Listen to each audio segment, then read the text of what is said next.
প্রিয় দর্শক, সাজ্জাদ কাদিরের শুভেচ্ছা নিন। এই মুহূর্তে আপনাদের সামনে কথা বলতে এসেছি ইরানের আকাশ সীমা বন্ধ। যে কোনো মুহূর্তে ইরানে পড়তে পারে মার্কিন বোমা। আপনারা জানেন যে যুক্তরাষ্ট্র ইরান উত্তেজনা তুঙ্গে। যে কোনো সময় ইরানে হামলা চালাতে পারে যুক্তরাষ্ট্র। দেশটিতে চলমান প্রতিবাদ বিক্ষোভে সমর্থন দিয়ে সরকার পতনের আহ্বান জানিয়েছেন সাবেক শাহের ছেলে রেজা পাহলভি। তাতে সমর্থন দিয়েছেন যুক্তরাষ্ট্রের প্রেসিডেন্ট ডোনাল্ড ট্রাম্প। এমন অবস্থায় দুই দেশের মধ্যে যে কোনো সময় যুদ্ধ শুরু হয়ে যেতে পারে। তার প্রেক্ষিতে বিভিন্ন দেশ ইরানে থাকা তাদের নাগরিকদের সতর্ক করেছে। এমন অবস্থায় প্রতিবেশী দেশগুলোকে সতর্ক করেছে ইরান। তারা বলেছে ওই সব দেশে থাকা যুক্তরাষ্ট্রের ঘাঁটিগুলোকে টার্গেট করা হতে পারে। সর্বশেষ আন্তর্জাতিক ফ্লাইট বাদে সব রকম ফ্লাইটের জন্য ইরান তার আকাশসীমা নিষিদ্ধ করেছে। ফ্লাইট রাডার 24 ওয়েবসাইট বৃহস্পতিবার এ তথ্য দিয়েছে। ভারতের সবচেয়ে বড় বিমান সংস্থা ইন্ডিগো বলেছে ইরান আকস্মিকভাবে তার আকাশসীমাকে বন্ধ ঘোষণা করার পর তাদের অনেক আন্তর্জাতিক ফ্লাইটের ওপর প্রভাব পড়বে। এর আগে বুধবার জার্মানি নতুন একটি বার্তা জারি করেছে। ওই অঞ্চলে উত্তেজনা পরিস্থিতির প্রেক্ষিতে ইরানের আকাশসীমায় প্রবেশের বিষয়ে এই সতর্কতা দিয়েছে তারা। ইরানের ওপর দিয়ে যুক্তরাষ্ট্রের সব রকম বাণিজ্যিক ফ্লাইটের উড্ডয়নের নিষেধাজ্ঞা দিয়েছে যুক্তরাষ্ট্র।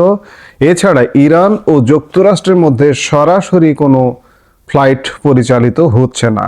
তেহরান ও ওয়াশিংটনের মধ্যে উত্তেজনা এখন তুঙ্গে। দেশটির ধর্মীয় নেতৃত্ব সাম্প্রতিক বছরগুলোর সবচেয়ে কঠিন অভ্যন্তরীণ অস্থিরতার মুখোমুখি। ইসলামী প্রজাতন্ত্রের শাসক গোষ্ঠীর বিরুদ্ধে বিক্ষোভ সারা দেশে ছড়িয়ে পড়েছে। বিভিন্ন প্রতিবেদনে লেখা হচ্ছে ইরানি কর্তৃপক্ষের ব্যাপক দমন পীড়নের কমপক্ষে ২৫০০-এর বেশি মানুষ নিহত হয়েছেন। বার্তা সংস্থা রয়টার্স বুধবার পশ্চিমা এক সামরিক কর্মকর্তার বক্তব্য উদ্ধৃত করে বলেছে সব প্রস্তুতি সম্পন্ন, যুক্তরাষ্ট্রের হামলা অত্যাসন্ন।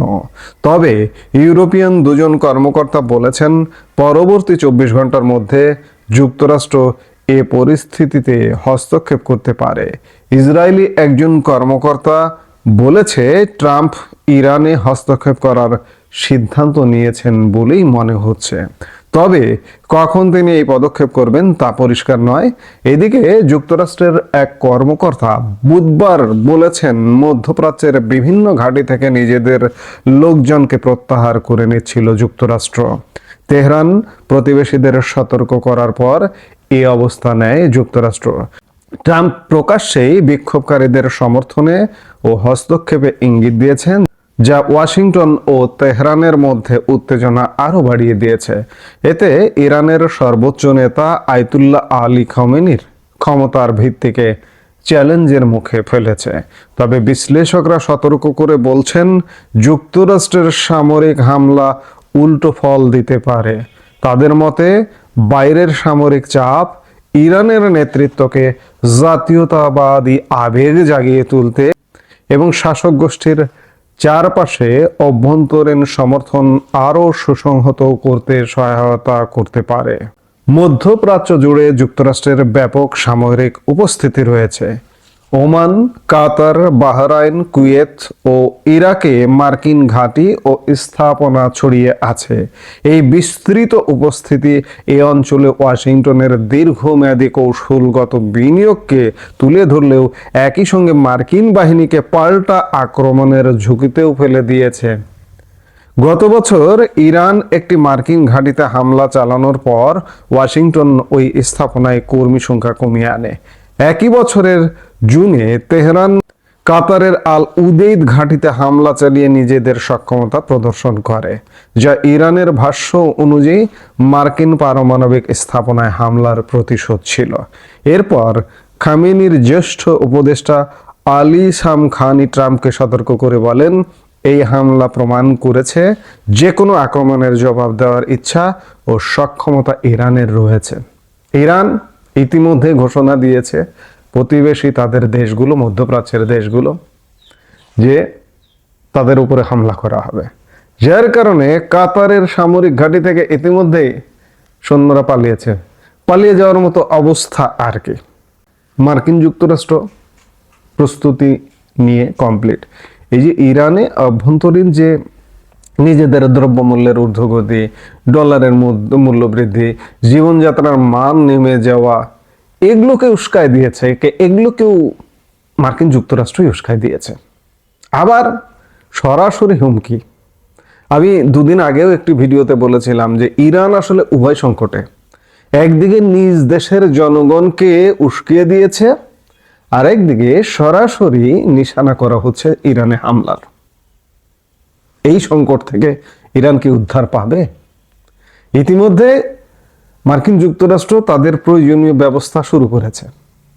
ইরান হুমকি দিয়েছে যে আশপাশের মধ্যপ্রাচ্যে প্রায় 19টি ঘাঁটি আছে, মার্কিন ঘাঁটি।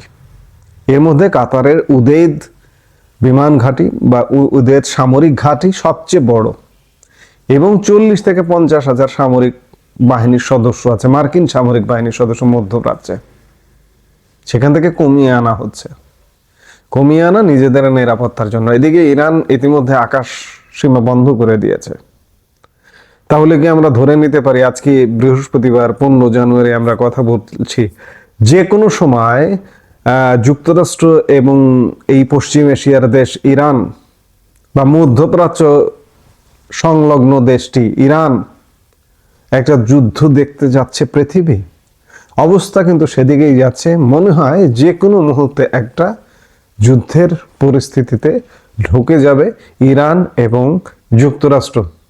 কয়েকদিনের উত্তেজনা, এবং গতকাল রাত থেকে আকাশসীমা যখন বন্ধ হয়ে গেল, এবং মার্কিন যুক্তরাষ্ট্র যখন ডোনাল্ড ট্রাম্প গতকালকেও হুঙ্কার দিয়েছেন যে বিক্ষোভে অংশগ্রহণকারীদের যদি বিচার করা হয় তাহলে ইরানের বিরুদ্ধে পদক্ষেপ করা হবে।